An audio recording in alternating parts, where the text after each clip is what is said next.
Welcome back, everybody. I'm Damon Hatfield. Now it's time to take a look at the very highly anticipated The Division. Ryan here from Ubisoft is going to tell us all about it. Welcome to the show. Thank you. You guys had a big showing at the Ubisoft conference yesterday, and were able to announce the release date. Yes, Isn't that right? we did. So that was a great pleasure to let everyone know that the game's going to be out on March 8th, 2016. So coming up on all platforms, well, Xbox One, PS4, and PC simultaneously. Yeah. We're going to take a look at some gameplay footage here. We've got a really nice, meaty chunk here. But catch us up. The Division is it fair to call it post-apocalyptic? No, we like to use the term mid-crisis. Mid-crisis. So post-apocalyptic, that's after everything's happened. And the whole point of you as an agent is you're about 5-ish weeks after this catastrophe hit New York. And it's your job as a Clancy unit to deal with the chaos. I see. And we actually found out, I think in the trailer, at least I did, the namesake of the Division is actually the name of your team. Is that what it was called? Or? Well, I mean, the Division is it's the name of the unit, the Clancy unit. Got it. And then there's a little bit of a play if you're talking about the PvP, where of a division within the division. Okay. But that gets into story, which we're not going heavy into. But yeah, it was a good pickup. So what are we seeing here? This is a team of 3? Yeah, so for the demo that we had this year, we have our faithful group of Ryan, Bronson, and Megan, and they're actually heading into the Darkstone. So this is to show how multiplayer space works in the game. It's not a loading screen, it's not a menu, it's seamless from your co-op space, or the phase space, or the open world, into the Darkstone, which is a shared space. And so you learn that as a player with your UI kind of blinking out. There's a message, that you're losing connection. And when you get into the Darkstone and drop in here, it reboots, and now you're kind of cut off from the outside world. Interesting. Are there other multiplayer arenas like the Darkzone, or is it? Are there other Dark Zones? Well, the Darkzone, which is what we're talking about, it runs all down through the middle of Manhattan, so it's a huge space. Okay. So. And basically what's happening here is the agents are now coming up on our next kind of reveal this year, which was a group of Rikers, which is one of our enemy factions. There's a huge prison just north of Manhattan, Rikers Island. And of course, when the calamity hits, that breaks down, people stop going to work, and a big gang has kind of moved into Manhattan and is taking advantage of the lawlessness and chaos and taking selfies with dead cops. Very nasty. Dark stuff. It's dark. It's the Dark Zone. All right, so we also heard some chatter about them hoping to find some sweet loot. Yes. This is also a loot game. Yeah, it's very much a progression RPG. So better weapons, better gear is kind of the point. And the lore behind the Darkstone is that this is the area hardest hit. So the military tried to wall it off, tried to quarantine it out, and then when they had to pull back, they just left their equipment. So as a gamer, this is where all the goodies are. This is where you want to go. But you have the risk of potentially running into other players and engaging in PvP. Is there a risk of actually losing anything, like losing equipment or? Yeah, I mean, it's a good question. Basically what we wanted to do is bring the elements of some more hardcore PvP games into a mainstream game. So when you go into the Darkstone, you'll never lose anything you bring in with you. Okay. But if you get gear inside of there and can extract it and get taken out, you can drop that gear. So you can take stuff from other agents. Interesting. Yeah. We're seeing some high-tech grenades here. Well, maybe they're not grenades. Well, yeah, no, there's a mix. There's a healing grenade, which is a skill that you see in. And then there's also the Seeker Mine, which is kind of the first skill that we unveiled a couple E3s back, which is a kind of a heat-seeking grenade is the best way to describe it.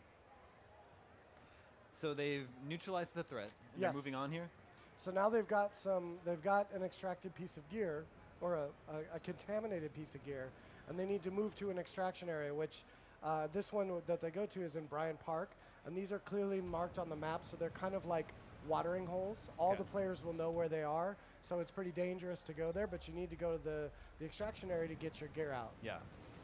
So now they're actually working alongside some other agents, but they're not all grouped.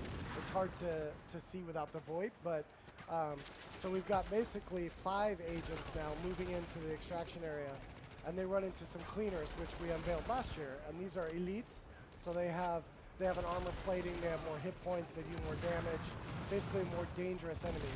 But of course there's 5 of us, so we kind of decimate them pretty quickly.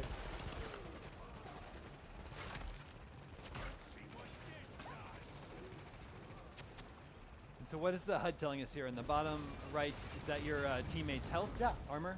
So you have health of your teammates, their levels, what skills they have loaded currently. Then when you actually go into aim mode, you get all your own information up. Or if you've been damaged, that comes up automatically. So they can see kind of what skills each team member has, and you can load up different skills to kind of complement that in the group. Now they've run into some new players, and this is kind of the standoff. Do they want to engage? It looks like they don't have any loot for them to take out, so they're just going to keep moving towards the extraction area. And in the game, we'll have emotes, we'll have a voice chat in your group, and also the best way to tell whether or not someone's going to engage you is just by watching them. Someone ducks into cover, 15, 20 feet away from you, it's probably a good sign that they're going to engage you. Well, so non-hostile agents are other players. Yes. But then there's also just enemies. Yes. Is that right? So and the players aren't ever really the enemies. They just have to decide whether or not they want to engage. They can. They can. Okay. It's about choice. So we want the Dark Zone to really be kind of player driven on how you play is up to you. So there's missions in the Dark Zone. There's enemies in the Dark Zone. There's factions. There's level progression. It's all the same, but you have this risk element of potentially getting jumped at any time. And what happens is when you engage other players, like our group here, is we turn what's called rogue. And going rogue is just it's a flag and a bounty on you for a period of time. Whereas if other players take you out, they get that currency, they get Dark Zone experience, and they don't get flagged themselves. So it's like that's the risk when you take on another player. So when you're waiting to be extracted, you basically stand your ground moment. Yes. And other players may choose to engage, but like what about enemies? Will enemies always descend upon you, or is it randomized? It uses like aggro, that type of, and so by sight or by sound, if you're close enough, they will engage you. And then players, it's up to them. So here, this group of rogue agents actually got sandwiched between our group and another group that showed up.